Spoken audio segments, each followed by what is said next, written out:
أعوذ بالله من الشيطان الرجيم. بسم الله الرحمن الرحيم. إن الحمد لله نحمده ونستعينه ونستغفره ونؤمن به ونتوكل عليه ونعوذ بالله من شرور أنفسنا ومن سيئات أعمالنا. من يهده الله فلا مضل له ومن يضلل فلن تجد له وليا مرشدا. أما بعد، السلام عليكم ورحمة الله وبركاته.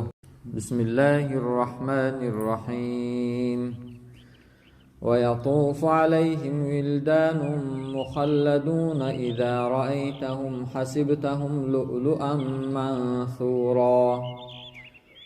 و میگه در گرد اطراف انسان‌های جنتی، مؤمن‌ها در گرد اطرافشون دور میزنند بچه‌های جنتی، کودک‌های جنتی، به خاطر خدمت کردن.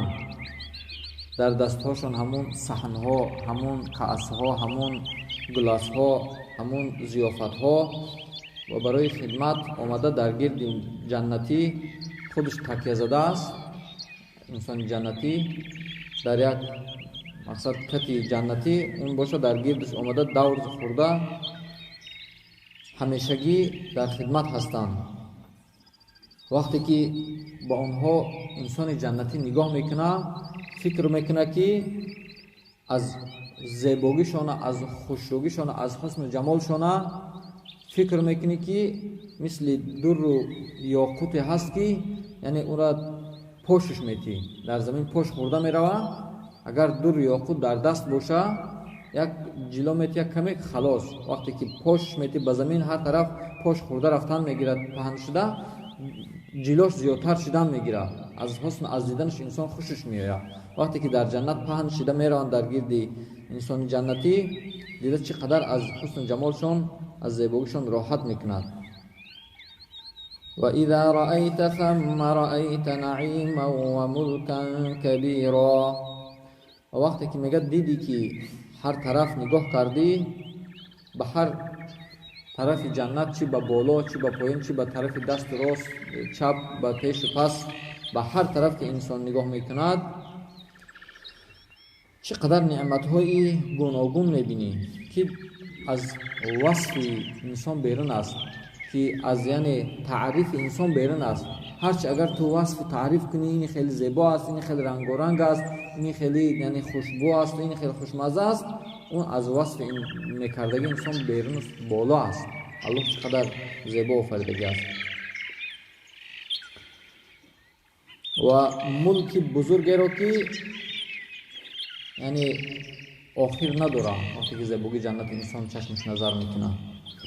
عالیهم ثياب سندس خضر و استبرق و حلوا اساور من فضة و سقاهم ربهم شرابا طهورا. و میگه لباس هایی که اهل جنت میپوشند که بدن اونها را زیبا نگاه میدارد، بسیار قشنگ نگاه میدارد. داخلش از حریر، از ابریشمی تنوک است، سبز است، و بیرونش از ابریشمی غفص است. و در یک روایت میگه لباس اهل جنت 70 قبط است، هر یک قبطش رنگ خودش داره. وقتی که انسان جنتی در تنش همون لباس میآید، هر یک قدم نزدگیش در رنگش تغییر یافتن میگیره، تغییر خوردن میگیره. الله چقدر برای اهل جنت آماده کرده است که این لباسی که الله ذکر کرد از ابریشم که قیمت‌ترین متاع است، داخلش سبز و بیرونش چی؟ غفص، داخلش تنک، رنگوی هر خیله. و الله میگه اونها را پوشانیده میشوند در دستهای اونها دستبانه از نقره که الله صاف نقره آماده کرده گیاتی. چی مرد و چی زن همش در دستها دستمانه میپوشند در جنت، به خاطر چی؟ اتمام کردن، یعنی به کامل رساندن نعمتهای الله در جنت میپوشند. میگه از نقره. و الله اونها را مینشاند شرابهایی که در اون یگان پلیدی نیست، با خوردنش انسان مست نمیشه مثل مستی دنیا، و در خوردن اون، نوشیدن اون یگان چرکینیه که در اون دیده نمیشه.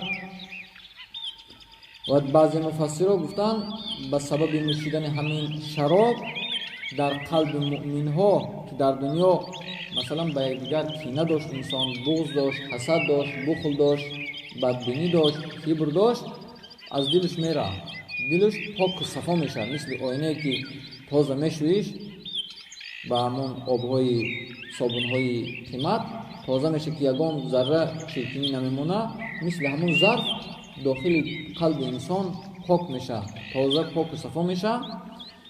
نسبت یگان مؤمنی که در این دنیا بدبینی و حسد و کبر و بغض و عداوت داشت دیگر اون نیست، که الله در دیگر در قرآن میگه بسم الله الرحمن الرحیم و نزعنا ما فی صدورهم من غل اخوانا علی سرر متقابلین. از قلب‌های مؤمنان در جنت چقدر بدبی و حسود و چیزی که ذکر کرده یعنی حد شیطان، نصیب شیطان از قلب‌هاشون میکشیم، تازه میکنیم، همین شرابی که مینوشن تازه میشه پاک صفا و چی در کتها نشسته تکیه زده روبروی یکدیگر نشسته یعنی صحبت میکنن و خرسند هستند.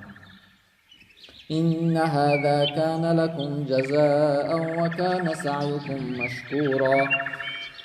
و گفته میشد برای همین مؤمنان وقتی که در اون نعمت و در اون راحت هستند، این هست اون نعمت هایی که الله برای شما آماده کرد در مقابل عملهایی که در دنیا، عملهای صالحی که انجام دادین و عملهای شما در دنیا نزد خدا، نزد الله مهربان یعنی راضی شده و مقبول بود. یعنی الله از اون عملهایی که شما در دنیا کمترین عمل انجام دادین، مثلا خوب زیاد عمل انجام دادی 60 سال 70 سال یا که 100 سال، اما در برابر اون الله از شما همین قدر راضی گشت، همین قدر خرسند گشت، خوشنود گشت، نعمت‌هاش بر شما ارزانی داد که میلیاردها سال شما اون نعمت استفاده میبرین او تمام نمیشه نعمت جنت. نه اینکه در برابر این عمل‌های کم شما را نعمت کم بتیه. اگر الله حساب کنه با این عبادت‌های ما نعمتش یک مدت تمام میشه. الان که مثلا چند سال انسان الله عبادت میکنه در این دنیا، عمری کم داره، اما الله نعمت میگه به حساب میتیه در جنت برای مؤمنان. فخور بإسلامي فمنه ارتويت أنا الظامي هداني إلهي